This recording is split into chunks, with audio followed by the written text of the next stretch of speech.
So this is my response to Awesomenize1's question that he put in his comments. But before I get into that, I wanted to respond to his recent video about free will. You didn't accurately answer my question still. I sent you a message earlier today trying to explain to you why your answer wasn't accurate. But you came up with a different type of answer which basically still failed to rationalize the premise. What I'm trying to get you to do is use critical thinking. And I don't know if anyone's ever taught you how to do this or anything like that. I don't know if you've ever taken a philosophy class or anything like that. But critical thinking involves, breaking down the steps of something and analyzing that, and using that to, kind of put things together in a way that can be rational. And really, if God is perfect, then God is rational, right? I mean, you said in your video that God was perfect. So therefore, God must be rational. So therefore, you must be able to rationalize your God in order for God to be perfect. So the reason you didn't answer my premise is because you basically just said God gives us free will and God is perfect. But you didn't tell me why. You just said God does it, and I specifically asked you not to do that. I said that I would not accept an answer where you said basically that, God just does. Or don't question the will of God and things like that. What I was trying to get you to do is rationalize that instead of just saying, it just happens. It just happens is not a rational response. So what I'm looking for is a critical thinking, rational response to that answer. I do think you're capable of doing this. I know that you've probably not done it before, but I do think you're capable of doing this and putting it into terms that you can understand. And I can understand. It's possible. And I'm not trying to condescend to you or anything like that. I know that you're much younger than me. You've probably never taken the philosophy of religion classes that I've been lucky enough to take to help me understand some of this stuff. But, and I'm not saying that you have to take those classes to understand this. I think that you're capable of doing it. Secondly, the second part of your video was very hard to understand. I'm not sure if you weren't talking close enough to your microphone or what it was, but I basically had to read the screen to just kind of understand what you were talking about. What I think you were doing was using Pascal's wager, which is a cost-benefit analysis of why to believe in Christianity. And I'll tell you why that's irrational. Belief is not volitional. You do not choose what you believe. If you did, you'd choose what the God that's the most permissible to you, or no God at all, or whatever God would give you the best afterlife. People don't choose their deities. And the reason they don't choose their deities is because the parts and the mechanisms that make up true belief, those don't come from a choice process. They come from your past experiences. They come from what you already hold to be true. So in other words, people tell you things, you believe them to be true because you trust those people. Things like that. They come from your feeling and intuition. Things of that nature. Those are the things that make up your belief in deity. So I don't choose to believe in the gods I believe in. There's no choice involved there. If I did choose, then I would choose the gods that were most fun to me, and the gods that gave me the best afterlife, and the gods that I thought were coolest and stuff like that. I love my gods, don't get me wrong. But, if you could choose the God that you believed in, everybody would have, their cake and eat it too. But obviously that's not true. Just like you don't choose your deity, I don't choose mine. So giving me a cost-benefit analysis of why I should choose to believe a deity makes no sense. Now, I've kind of answered part of this question that you asked me in another video. And I can reference that video, but really what I think I should do is reiterate some of my points to you so you can understand where I'm coming from. What you asked basically is, are there some witches that are afraid to do witchcraft because they're afraid that demons might attach themselves to them because you believe that witchcraft is working with spirits and things like that. So there's several false premises in that statement. And in order to get to all of them, we must first go back to the beginning of what each of us understand witchcraft to be. Because what you understand witchcraft to be and what I understand witchcraft to be are two different things. And the problem is that I identify myself as a witch with a definition that I also identify with. You identify me as a witch with a definition that I do not identify with. And so what we have to do is get on the same page of what it is to be a witch and what it is that I identify with. Because if you're identifying me to something that I am not, then we have a false premise from the beginning. So the first thing we have to do is talk about the word witch. Now I'm going to state to you that most of the things I'm going to tell you are not my own information. They are in fact things that I've read and sources that I'm going to give you. Now, internet sources are not the best sources, but for speed and accuracy, I'm going to try to find the best internet sources available for you to look up this information. So you can do two things. First of all, don't take my word for it. Second of all, you'll realize that I'm not bullshitting. So if I can provide you some sources, maybe that will give you some information other than the words coming out of my mouth. There's other people speaking this too that maybe aren't even witches. That, I'm going to try to give you as many unbiased secular sources as possible. I don't know if that's going to be completely possible, but I will try. So that you can see that it's not just my information, but this is, historical fact. This is, philosophical research, sociologically, correct information based on what we're talking about, And so this is going to kind of go like a dissertation. So I apologize for the dryness. Now, of course, the word witch is a very old word, and many different cultures had their own verbiage for what a witch was. And depending on the culture and the sophistication of that culture, some cultures embraced witchcraft and others lived in fear of it. And I'll give you an example. And I'm not saying that the cultures that were less sophisticated were somehow barbaric. I don't really like to use the word barbaric when it comes to any culture. It's just that certain cultures had different learning bases than other cultures. And so the Hebrew culture, for example, lived out in the desert. It didn't have a lot of time for philosophy and book learning. They were more about just trying to keep their culture surviving. And one of the things that plagued their culture was disease and famine and crop failure and things like that. And when those things happened, they blamed witches because they didn't know who else to blame. And so to them, witches were these people that did evil things. They were poisoners. In fact, there's this big debate, and I'm not sure which side I'm on of it, saying whether or not the Hebrew word for witch was also the word for poisoner, or that the words got switched around in the Bible. I've heard several different theories about what happened in that respect, but I do know that a lot of ancient cultures, the Hebrews included, saw witches as people who were malevolent figures out to harm their culture and people of their culture because they had power that this culture didn't quite understand. And so when bad things happened to good people, they blamed witches.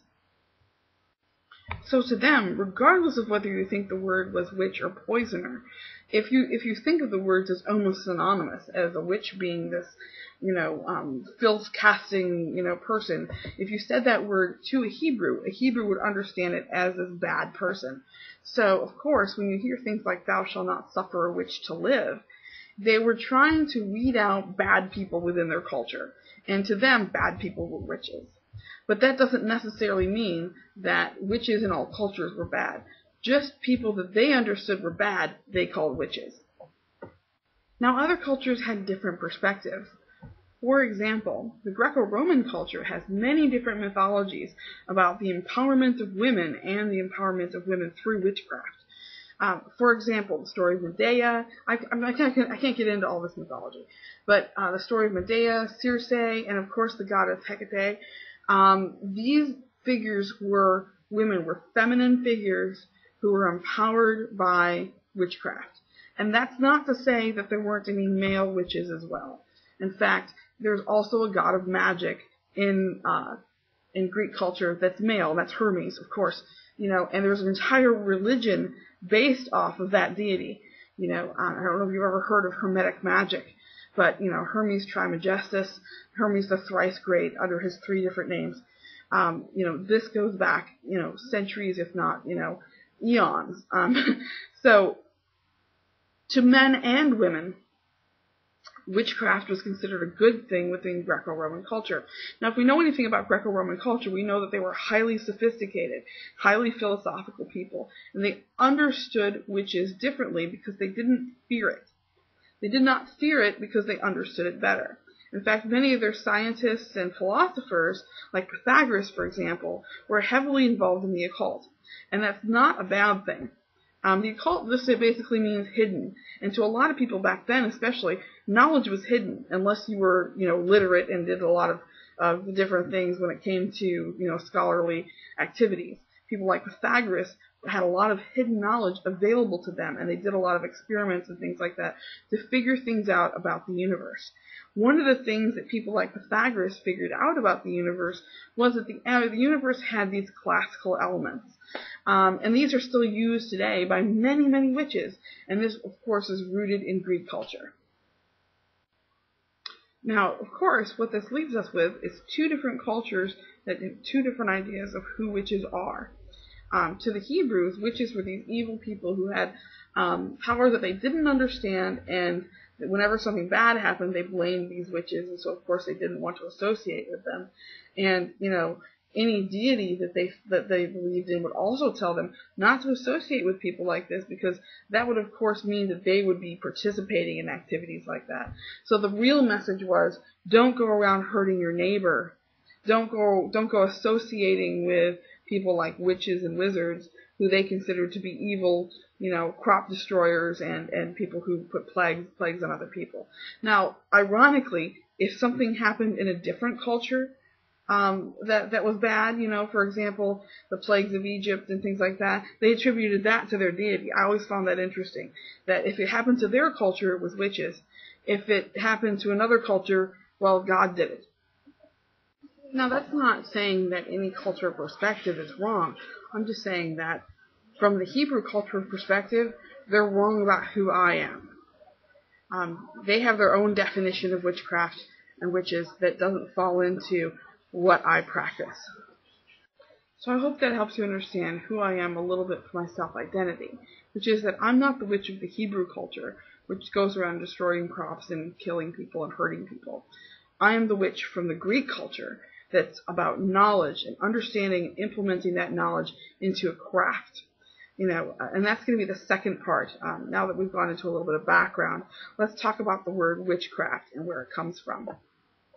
Now, if you break down the word witchcraft, you obviously have 2 words, and that is witch and craft. And if we look at etymology, we'll see what those words mean. It'll help me describe to you what it is that witches do.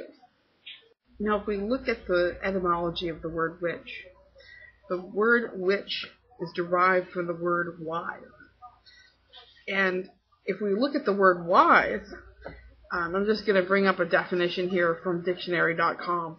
It says, possessed of or characterized by scholarly knowledge or learning.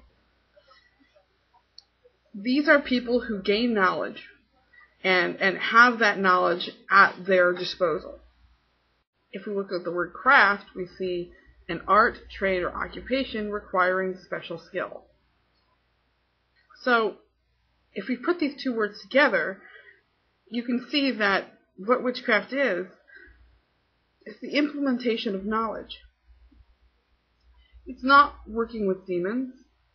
It's not anything particular like that. And I'm going to describe to you some of the areas of knowledge that witches have, so that you can understand a little bit further of that.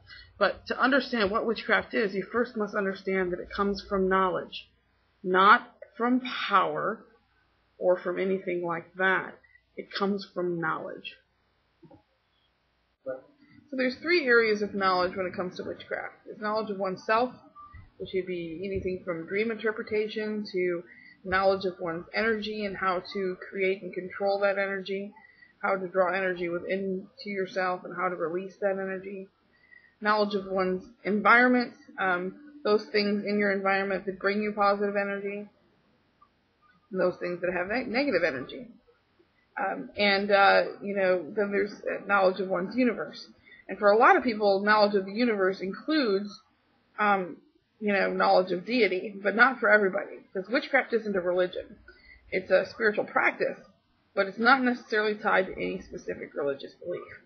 Which is why I said there can be Christian witches, but there's also pagan witches of just about every flavor, and so forth and so on. You see, witchcraft is not a religion. It's a practice. It's a spiritual practice.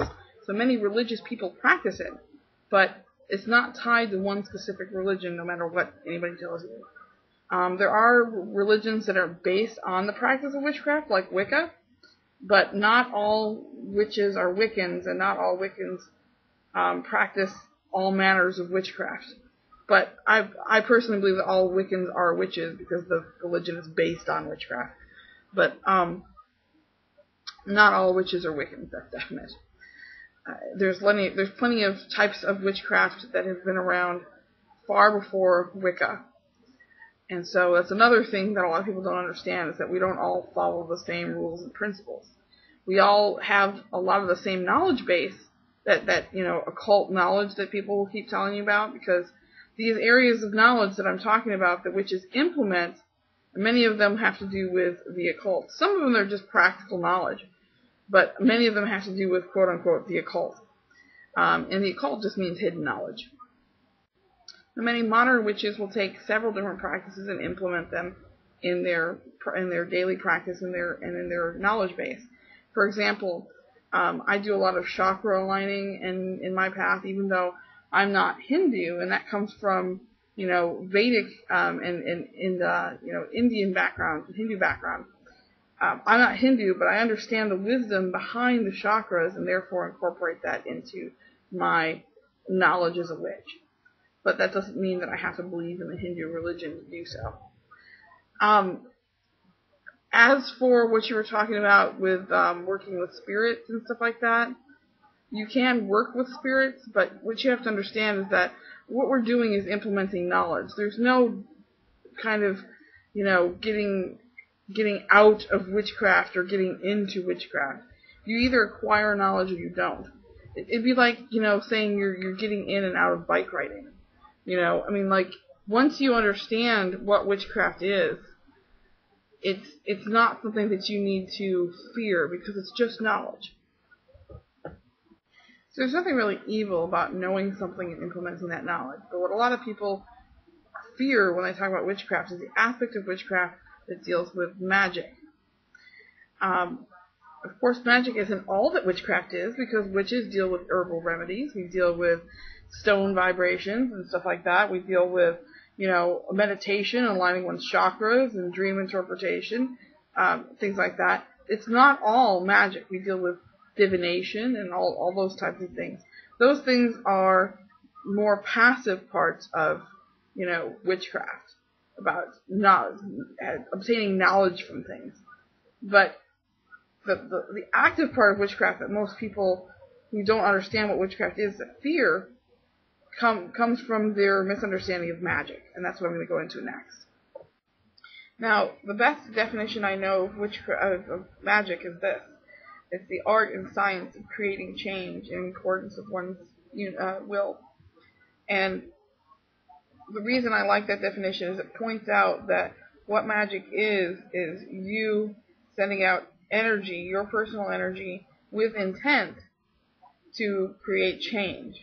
And that's what, that change is the result of magic. And it can be something very simple, but it can also be something, more complex. Just think about some of the simple ways that you send out energy. Because what a lot of people don't understand is that lots of people create magic. Everybody creates magic and has the potential to do this. Because witches don't have extra power than anybody else. It's not about power. It's about knowledge, how to use what you already have. So, if you think about some of the ways that you send out energy, for example, if you have a birthday cake and you put candles on the cake, and you blow out those candles and you make a wish, and with that wish and that action of blowing out the candles, you are sending out energy with intent to create change within your own environment, which is, of course, magic. So, of course, this happens within the natural world, not within the supernatural world. This is not Harry Potter. This is not World of Warcraft. So the portrayals you see in fantasy of magic are nothing like the magic practiced by witches and occultists and people like that. It's not real. So anybody who were to come to real magic based on World of Warcraft or some sort of fantasy thing or something like that would be pretty, disappointed. They wouldn't stay for long because you realize that you don't shoot fireballs and you don't freeze people with your mind and things like that. Those things are not natural. Witches work within the natural environment of what's already possible. A lot of magic has to do with possibilities. So if you, for example, do a spell for a job, you're sending energy out into the universe, and maybe with the help of a deity, to get a job. But on top of that, the more energy you put towards that action, the more likely that action is to occur. So after you do that spell, it's then time to go search the want ads and improve your resume and go out and get interviews and things like that. And the better you do with that, the more chances you are to have that successful spell. And it doesn't sound like much, right? Until you realize that it can really, really help. Chris did a spell recently for prosperity. And the next day after that spell, he got a check in the mail for a curious number, which is 444. He got a check for $444. Now, witches who know about numerology know that the number 4 is the number of prosperity. And so 3 4s in a row to a witch is confirmation. So for him to have done that spell for prosperity and then the next day get a check in the mail for $444 is proof positive that spell works. A part of knowledge of one's environment, of course, is knowledge of, the creatures and spirits and entities that live in one's environment. And for most witches who are wise and understand things, you'll find that they don't mess with them the same way that you don't mess with them. So there is no essential part of witchcraft that has to do with demon worship or working with demons or anything like that. The whole aspect of people who think that usually come from within the Christian religion. And it's an unfortunate stereotype of what witchcraft is, because witchcraft really has to do a lot with the sending out of energy. And like I explained before, everybody sends out energy. We just learn how to do it better.